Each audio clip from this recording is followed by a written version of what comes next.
Oh, my God, what a steak! Honey, are you smelling this in there? Well, get away from the onions. Honey, you know what this steak needs? It needs some sort of a super garnish. No, I don't want to hear about steak sauce. I don't want to hear about ketchup. I tell you what we do. We take the Cajun sauce I gave you as a stocking stuffer. We use that as a point of departure towards a super garnish, okay? Come on, honey. A cow died for this steak. Love me. Love me. Love me!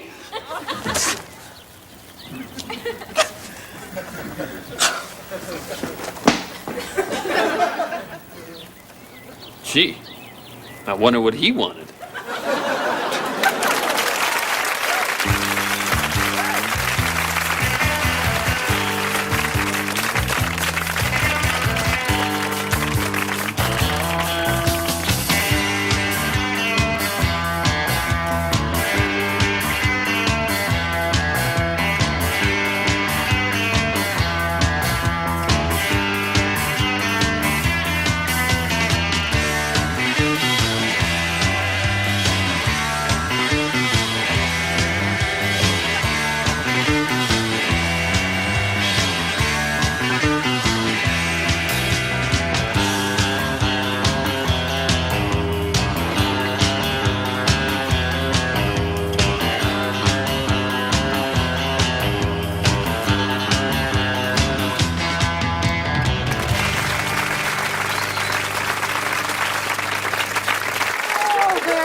Barbara, 14 years. 14 years? I feel like such a failure. I know, but look, he never really gave you your space now, did he? No, I guess not, but I suppose I never really asked for it, did I? No, you didn't. More tea? I'd love a cup. Okay. Come on. So, Barbara, when are you going to tell little Shawnee? Well, I have a plan. Yeah? I was going to tell him on Monday. I was going to take him out to the zoo, and then out to a video arcade, and then out to see a movie, and then for lunch at McDonald's, and then out to another movie. Cool. Stop right there. You're going to have to tell him right away. Oh, okay. You've got to. Here he comes. Shh. Hi, Mommy. Hi, his friend. Hi, Sean. Sean, sit down. Your mom's got something she'd like to discuss with you. Oh? Okay? I'll get you a glass of milk, okay? Okay. Yeah. What is it, Mommy? Well, Shawnee, Mommy's got something she'd like to discuss with you. And, Fran, would you get back in here, please? I'm coming. Jeez. Okay, where do I begin? Begin at the beginning, okay? Okay. Oh, yeah. Come on. Okay, Shawnee, you may not have noticed, but Mommy hasn't been very happy lately.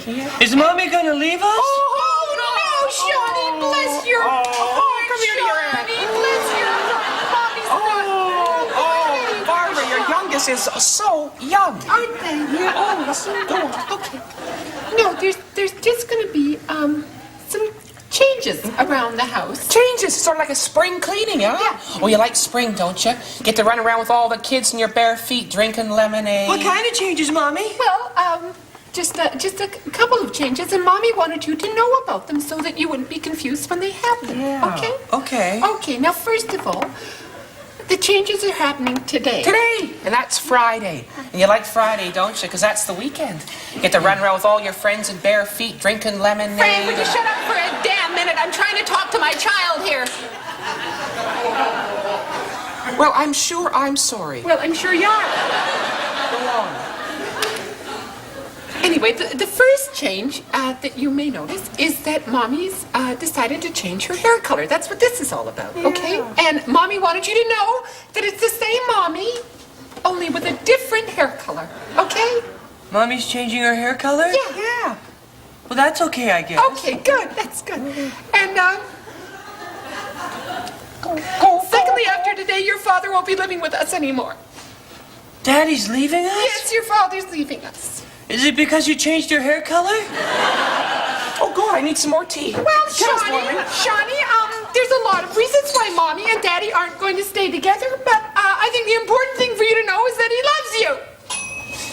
It's time. What? Time for the unveiling. Oh, time for the unveiling. Let's do it. Oh, all right. Can't wait. Oh, some good news. We'll talk about the other stuff later. Here we go. Okay. Oh, God.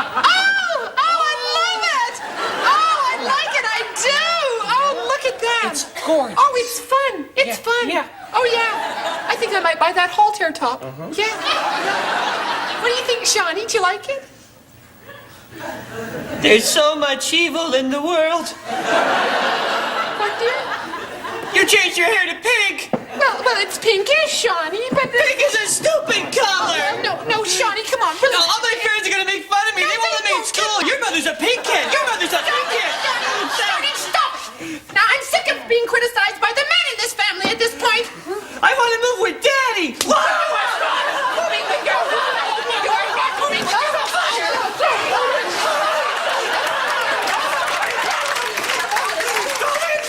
Don't hit me again. Oh, no, Daddy, Mommy's not gonna hit you. Mommy, sorry, Shawnee. I'm sorry too, Mommy. Oh, Mommy, sorry. Mommy, will never hit you again. Does that mean you're gonna change your hair back to normal?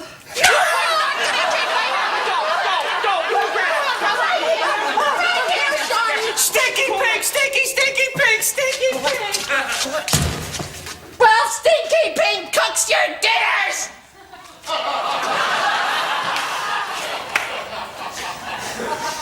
Well, I thought that went okay. I thought you did fine. Oh, good. Let's have some more tea. I know.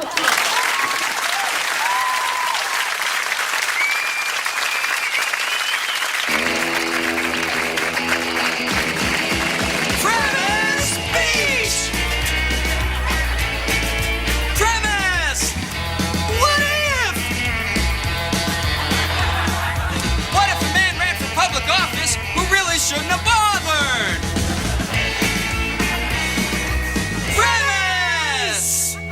Well, I won't take up any more of your time. I just hope that I can count on your vote come election day. Thank you. Thank you. Get it? He doesn't stand a chance in hell! He's got a meat hand! Surf's up on Premise Beach! Premise!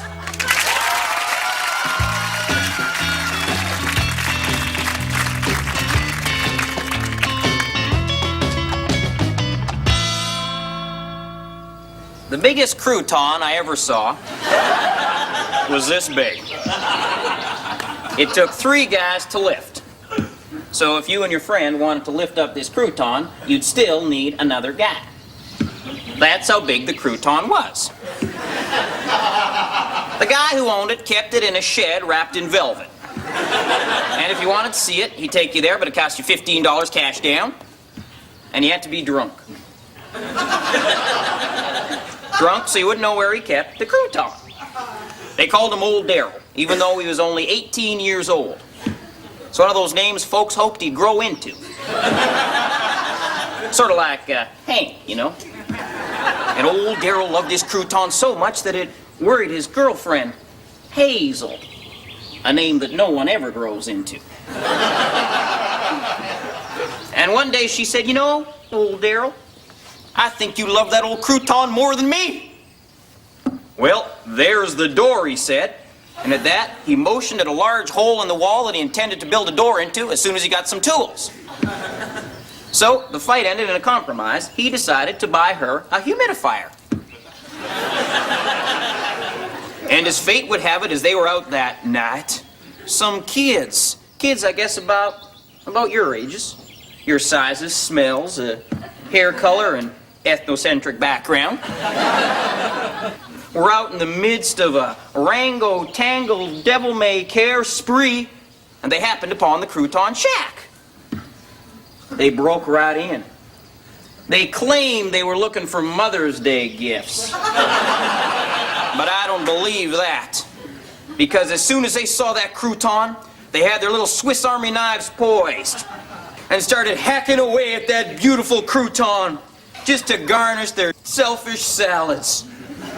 And then they skedaddled as mysteriously as they came. They were kids a lot like you. And by the time Old Darryl came home with the humidifier under his right arm, that crouton, once mighty and towering, was now the size of, say, a Rubik's Cube. And if you had been there in the middle of that Monday night, you might have heard the sound of crying. Male crying, the rarest kind.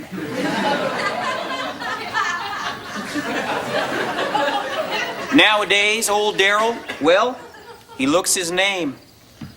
Because people don't come to see that crouton no more. Just teenage girls who want to use it for earrings. And when he and his woman aren't buying lottery tickets, he's out looking at that shack, just remembering. Yep. So, any of you kids married?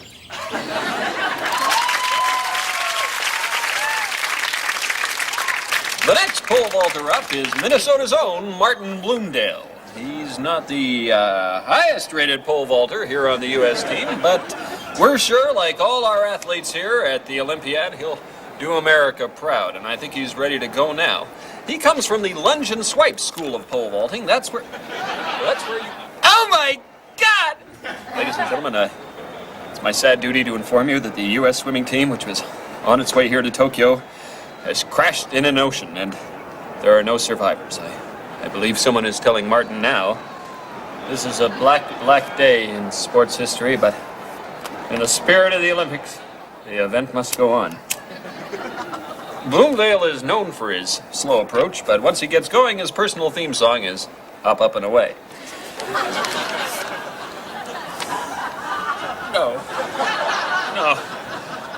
Oh my God, ladies and gentlemen, there's more terrible news. The American basketball team and the equestrian team, who always got along so famously, have all died in a warehouse fire. What all those horses and athletes were doing in a warehouse will be a mystery for years to come. This day will live in infamy. This is a day that America will never forget. What's more... What?! Ladies and gentlemen, it is my sad duty to inform you that all the remaining athletes on the American team have been taken hostage by a terrorist group who support, well, nothing in particular, but are jealous of the attention that the Olympics have been getting. This means that the last remaining athlete on the U.S. Olympic team is Martin Bloomdale. Give me a mic! I want to talk to the kid. Give me a mic! Give me a mic! Hello, is this on? Check! Martin, can you hear me? Martin, can you hear me? I have a message from the American people for you. We are behind you and your pull 100%. But don't let us down. Remember, Martin, the entire country is watching. Here on SNN.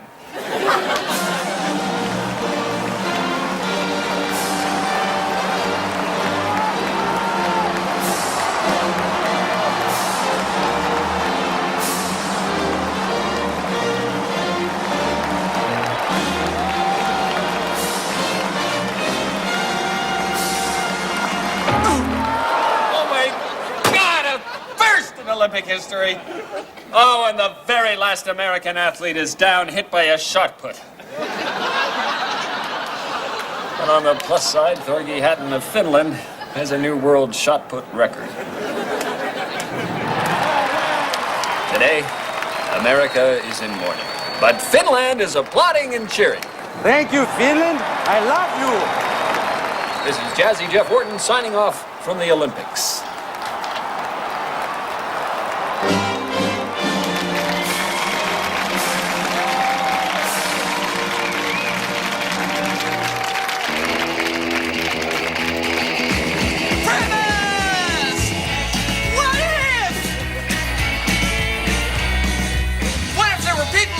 Resemble beautifully wrapped presents! Brilliant! It's a wacky premise! Premise! Thank God we made it through another Christmas safely! Without our heads being torn to shreds by happy children. Whoosh.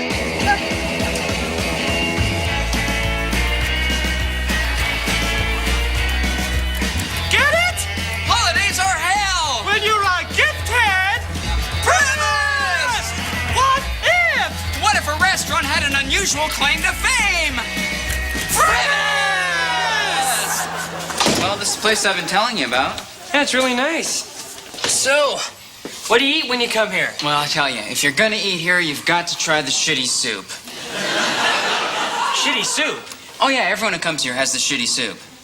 Doesn't sound that great. Oh, it's not, it's awful. That's why they call it shitty. Oh. So you in? Course! Let's have 2 shitty soups. Great. You know, that's only the appetizer. What do you have for the entree? I'm telling you, after you've had this soup, you're not gonna want a main course. In fact, this soup is so vile, it will dominate your palate for the next 7 months.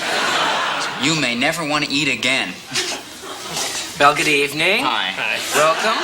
Welcome to Maureen's Cuisine. Thank you. So, are you ready to order? Yes, Oh, super. We would like 2 shitty soups. 2 shitty soups. Anything else with the shitty soup?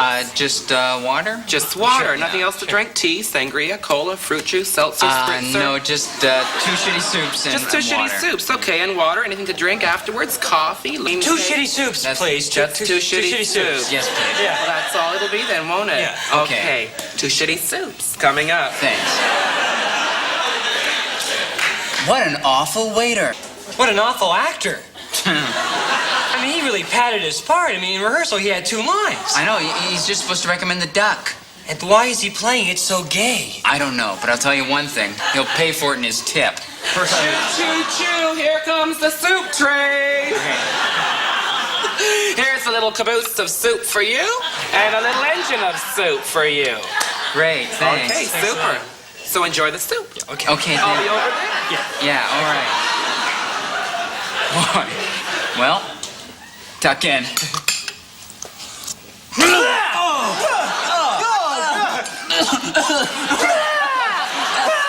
Oh, try to swallow. You gotta swallow to get the whole effect. Oh, that's bad. You know, we should have really just ordered one and split it. I've never finished it. So how was the soup?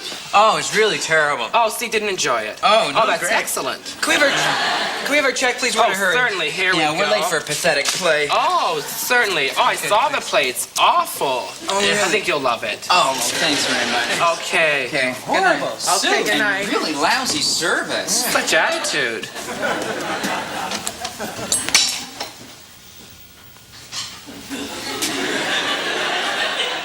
I'm not really a waiter. I'm actually actor-comedian Scott Thompson.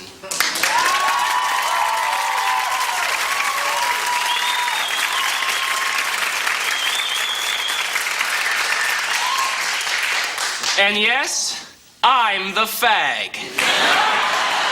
Come on, don't run away. What are you running from? What are you scared of?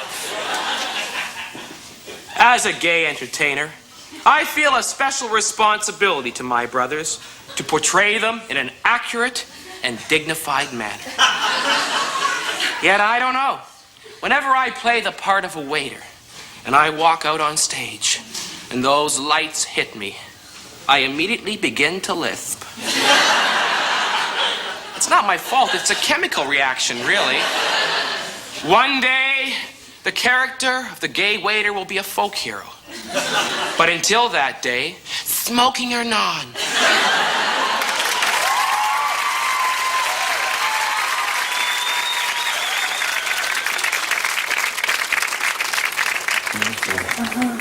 Wow, this one doesn't have any apples either. You know, you're so perceptive. Miriam was fast becoming my favorite girlfriend. I used to say to myself, John, pay attention. This girl has it all. Only for once, this one did. She had natural beauty. I never wear makeup. I never learned how. She was really bright. Not bright in the way that I guess doctors or lawyers are meant to be bright, but more in the way that someone who's turned on by intelligence is bright.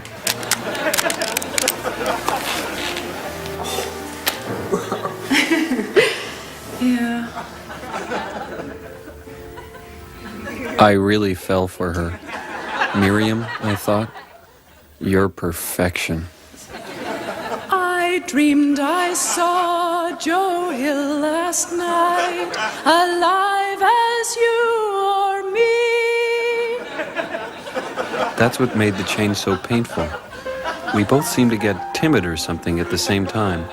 Some awful cancer descended on us before we could consolidate our love. So your brother has been rowing how long now? About 5 years now. Wow, 5 years. Fun.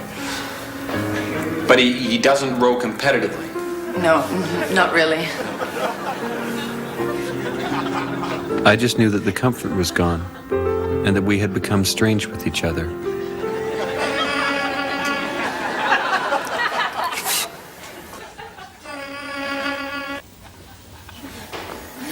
Look, I was thinking maybe we could go to that Chinese restaurant.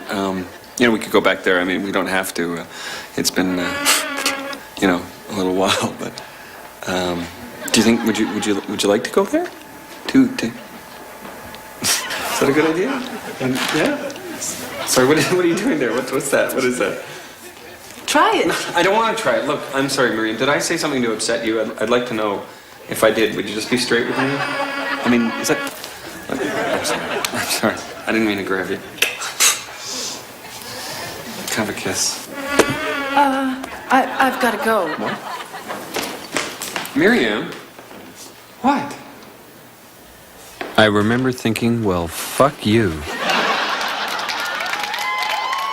But then I thought, wait, this is a decisive moment in our love. It can either go forward or backward from here. I decided to gamble on forward. Hello? Hi, Miriam. Hi, Graham. Is there something you wanted to say? Well, it's a little hard. I'm not very good at this, but I love you, Miriam. Oh, I think I love you too. Well, that's not a surprise, I hope. I mean...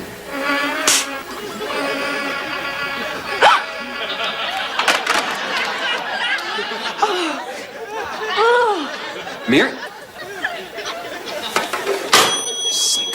Bitch! I gave up on her. There are some things you've just got to be philosophical about. So I spelt the end of our affair Philosophy. She wrote me letters, but I didn't even bother to read them. I really don't care why we broke up. Though if I ask myself, I think she was probably scared of me sexually. And I think that's what did us in.